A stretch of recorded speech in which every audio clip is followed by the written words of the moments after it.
Well, today's project is on a Caterpillar 262D. As for states, it's got a lot of lights on the dash. There's a couple of features and functions that aren't working. So let's hop in and see what we got wrong.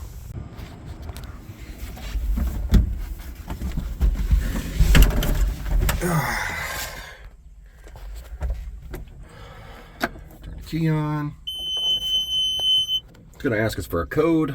And to do this code, each button has 2 numbers, so you would go, see how it changes? And we're on. So now we can start. There we go. So we got quite a few lights on. So the main complaint is the AC doesn't work. And the buckets, self-level, will not turn off. Also have, let's see, hydraulic. We got to hit that guy. That unlocks our hydraulics, that unlocks our park brake. Now, you can tell, no matter what we do, once we hit our bucket level switch, it is still leveling. Very first thing we need to check is the fuses, and the fuse panel happens to be right there. And we got 2 fuse panels. We got our main fuse panel up here, and our accessories down here. That tells you what they do. You've got your windshield wipers, blah, blah, blah, AC. Look at there, there's our blower motor. That's gonna be the 3rd fuse down, and it should be a 20 amp. It's right there. I'm gonna take my trusty power probe. Uh-oh, 0.2 volts.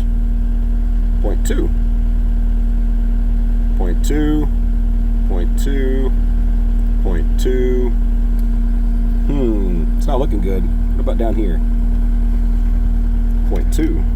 Well, these ones obviously have to have voltage, right? So the top side has voltage. So that tells me that there's a power supply problem, and the power supply relays are under the cab. There's a couple other fuses down there, so we're going to lift the cab up and then see what we got. And to lift the cab, we got to take these bolts loose. Those are 15/16. All right, lift our cab.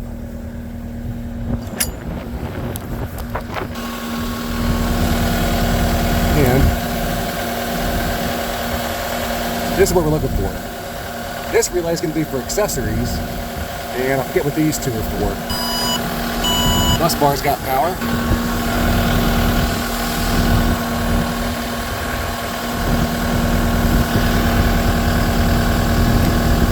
And 2.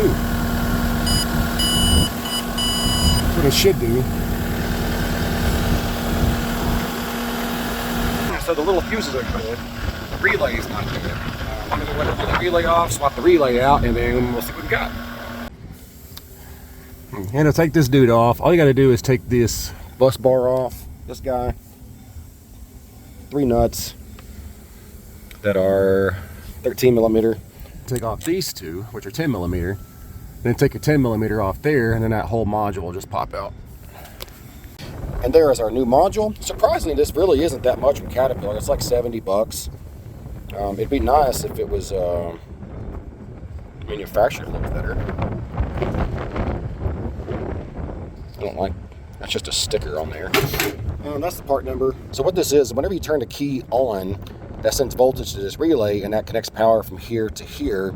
And it's like it's just a battery disconnect, basically. It isolates all the other electronics from draining your voltage down. Generally, these will fail in the open position, so if they fail, you won't have voltage here to here. Now, word of wisdom, these little fuses, I already pulled these off camera and tested them, and these fuses are good. These fuses can be deceptive because just because there's that little bar right there does not mean it's not blown out. I've seen several of them that are blown out on the sides for some reason, so always check continuity. But new part, put a little cap back on, and I'll stylify this one. Moment of truth. If I turn this on and we got a blower, then we got a couple things fixed.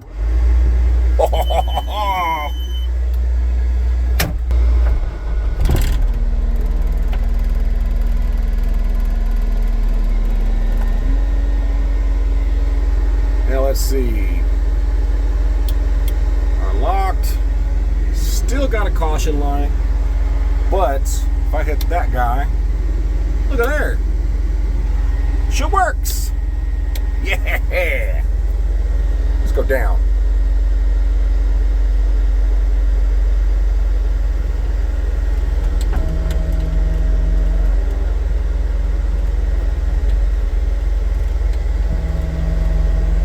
We have AC. Let's go all the way cold.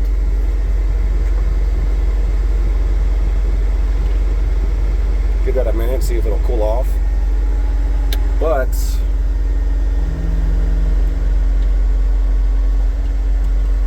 self-leveling is working. Fast improvement. Now it's not blowing cold, so I need to get out and go see if the AC compressor is cycling on or not.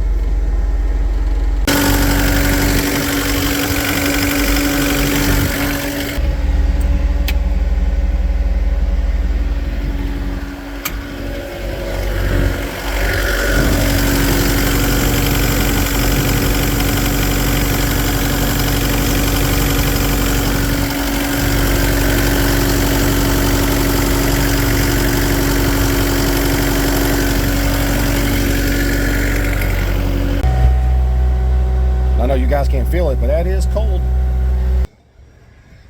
So the AC is blowing cold, everything is fixed. The only problem I have is that check engine light on, and I just recently built another laptop. I was using Texas software from Diesel Laptops, and I wasn't real happy with it. It does a pretty good job, but it's kind of like a generic scan tool for anything. It's got some bi-directional control, some things work okay, but when it comes to this heavy equipment stuff, you really need dealer level diagnostics. So if you guys are curious about that, write me out my email and I can get you in contact with somebody or build a laptop for you, get all the programs on it. But I have a Nexic adapter. I bought it's a Nexic USB Link 3. And I bought an adapter for Caterpillar off-highway for a Link 1, which has the wrong end. So I had to order the correct one. It'll be here on Monday. I'll be back out here on probably Monday or Tuesday to check that code and see what it is. Probably something to do with the engine. And then show you guys how to use CAD-ET, or how I use CAD-ET. Now, when you do this, if you go to Caterpillar and you get their software directly from Caterpillar, it's going to be about, I think, $1,700 a year, and the adapter is $1,300. But it's every single year you have to update it, or it doesn't work, which is a pain in the butt. And even then, you don't get true dealer level. They only give you certain level of access to things, which for the most part works great. But if you're going to try to do some control module programming, it's not going to work for you. There's other programs out there that, like Bobcat service, I forget what they called, and not BATS, but whatever it is, it's got all their service manuals on it and everything. That's not something they give you access to. So doing mobile heavy equipment repair, you never know what you're working on. You have to have a lot of diagnostic programs. So if you're going to go legitimately and subscribe to all of these services, you're going to spend $15,000 to $20,000 a year on them. You can find sources online that will program your laptop for you. The sources that I know will actually remote log into your laptop and install everything for you, and they do a fantastic job. So all you have to have is a laptop and access to these people that come highly recommended, and then they'll put it on there. As an example, I think CAD-ET is $400 or something like that, and then it's no license ever. Never have to renew it. Works perfect. Cummins Insight, same thing. John Deere Service Advisor, which is John Deere's diagnostic and John Deere's service manuals, is like $400 or $500 or something like that. I forget what all the prices are, but it's exponentially cheaper. And whether you think it's wrong or right, we've got to fix this equipment somehow. And the smaller guys like me can't afford $20,000 worth of programs, and guys that own stuff like this don't necessarily want to hire a cat to come out here and just hook up to their check engine light, and because that's absorbent of cost too. So anyway, if you guys are curious about that, hit me up and we'll wheel and deal. I'll get you in contact with them. Remember, when you're doing electronic diagnostics, keep the KISS, keep it stupid simple, or keep it simple stupid. Check your basics. Just check voltage, check fuses. Hit the like button, hit the subscribe button, and get up, fix it.